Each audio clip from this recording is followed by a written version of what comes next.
ನಮಸ್ತೆ ಎಲ್ರಿಗೂ ಕಿಚನ್ ಕನ್ನಡತಿ ಯೂಟ್ಯೂಬ್ ಚಾನಲ್ಗೆ ಸ್ವಾಗತ. ಇವತ್ತು ನಾನು ತುಂಬ ಸಿಂಪಲ್ ಆಗಿರೋ ಸಾಂಬಾರು ಮಾಡ್ತಿದ್ದೀನಿ. ಪಾಲಕ್ ಸಾಂಬಾರು ಮಾಡೋಕ್ಕೆ ತೊಗರಿಬೇಳೆ ಒಂದು ಲೋಟದಷ್ಟು, ಒಂದು ಕಾಫಿ ಲೋಟದಷ್ಟು ತೊಗರಿಬೇಳೆ ತೊಗೊಂಡಿದ್ದೀನಿ.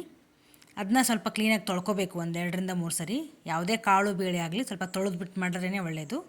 ಸೊ ಹಾಗಾಗಿ ತೊಳ್ಕೊಂಡಿದ್ದೀನಿ. ಇದನ್ನು ಒಂದು ಗ್ಲಾಸಷ್ಟು ನೀರು ಹಾಕ್ಕೊಂಡು ನಾನೇನು ಮಾಡಿದ್ದೀನಿ, ಆಲ್ರೆಡಿ ಒಂದು ಕಟ್ ಪಾಲಕ್ನ ತೊಳೆದು ನೀಟಾಗಿ ಬಿಡಿಸಿ ಇಟ್ಕೊಂಡಿದ್ದೆ. ಇದನ್ನ ಫುಲ್ ಒಂದು ಕಟ್ನು ಪೂರ್ತಿನೂ ಹಾಕೋತೀನಿ. ಅದು ನೋಡೋಕೆ ಜಾಸ್ತಿ ಅನಿಸುತ್ತೆ, ಅದು ಕುಕ್ಕರ್ಲ ಕೂಗಿದ್ಮೇಲೆ ಇಷ್ಟೇ ಅನಿಸುತ್ತೆ.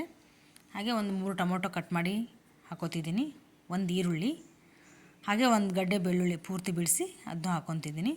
ಇದು 3-4 ವಿಜಲ್ ಬರೋಕ್ಕೆ ಬಿಡಬೇಕು. ಸ್ವಲ್ಪ ನೀರು ಹಾಕ್ಕೊಂಡೆ ಮೇಲೆ. 3-4 ವಿಜಲ್ ಬರೋಕ್ಕೆ ಬಿಟ್ಟು ಆಗಿದೆ ನೋಡಿ, ಫುಲ್ ಚೆನ್ನಾಗಿ ಸ್ಮ್ಯಾಶ್ ಆಗಿದೆ. ಬೇಳೆ ಎಲ್ಲ ಬೆಂದಿದೆ. ಅದನ್ನ ಚೆನ್ನಾಗಿ ಕಡ್ಗೋಲಿಂದ ಕಟ್ಟಿದು ರೆಡಿ ಮಾಡಿ ಇಟ್ಕೊಂಡ್ಬಿಡ್ಬೇಕು. ಈ ಕಡೆ ಒಗ್ಗರಣೆ ಹಾಕ್ಕೊಳ್ಳೋಣ. 1-2 ಸ್ಪೂನ್ ಎಣ್ಣೆ ಹಾಕ್ಕೊಂಡಿದ್ದೀನಿ, ಸಾಸಿವೆ, ಹಾಗೆ ಜೀರಿಗೆ, ಕರಿಬೇವು ಮತ್ತು ಒಣಮೆಣ್ಸಿನ್ಕಾಯಿ, ಸ್ವಲ್ಪ ಅರಿಶಿನ ಪುಡಿ ಹಾಕ್ಕೊಂಡು, ಇದು ಕುಕ್ಕರ್ಲಿರೋದೆಲ್ಲ ಅದಕ್ಕೆ ಹಾಕ್ಕೊಂಡು ಸ್ವಲ್ಪ ಕುಕ್ಕರಿಗೆ ನೀರು ಹಾಕ್ಕೊಂಡು ಅದೆಷ್ಟು ಬೇಕೋ ಅಷ್ಟು ತೆಳು ಹಾಕ್ಕೊಂಡು ಅಷ್ಟು ನೀರು ಹಾಕ್ಕೋಬೇಕು. ಮತ್ತು ಮಸಾಲೆ ಖಾರ ಹಾಕ್ಕೋತಿದ್ದೀನಿ, 1 ಸ್ಪೂನ್ ಮಸಾಲೆ ಖಾರ. ಅದಿಲ್ಲ ಅಂದರೆ ನೀವು ಪುಡಿ ಖಾರ ಅಂದರೆ ಅಚ್ಚ ಖಾರದ ಪುಡಿ ಹಾಕ್ಕೋಬೋದು. ಸ್ವಲ್ಪ ರುಚಿಗೆ ತಕ್ಕಷ್ಟು ಉಪ್ಪು, ಧನಿಯಾ ಪುಡಿ, ಹಾಗೆ ಒಂದು ಸ್ವಲ್ಪ ಗರಂ ಮಸಾಲ.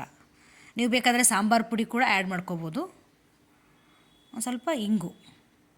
ನಾವು ಮಸಾಲೆ ಖಾರ ಹಾಕಿದ್ವಲ್ಲ, ಅದು ಸಾಂಬಾರು ಎಲ್ಲ ಅದರಲ್ಲಿ ಇರೋದ್ರಿಂದ ಸೊ ಹಾಕಿಲ್ಲ, ನೀವು ಬೇಕಂದರೆ ಹಾಕ್ಕೋಬೋದು. ಮತ್ತು ಲಾಸ್ಟಲ್ಲಿ ಸ್ವಲ್ಪ ಬೆಲ್ಲ ಹಾಕ್ಕೊಂಡ್ರೆ ರುಚಿ ಮಾತ್ರ ಸೂಪರಾಗಿರುತ್ತೆ. ಕುದೀತಾ ಇದೆ, ಘಮನೂ ಹಾಗೆ ಬರ್ತಾಯಿತ್ತು, ಟೇಸ್ಟ್ ಕೂಡ ಅಷ್ಟೇ ಚೆನ್ನಾಗಿತ್ತು. ಸೊ ನೀವು ಒಂದ್ಸಲಿ ಟ್ರೈ ಮಾಡಿ, ಹೇಗೆ ಬಂದಿದೆ ಅಂತ ಕಮೆಂಟ್ ಮಾಡಿ. Thanks for watching.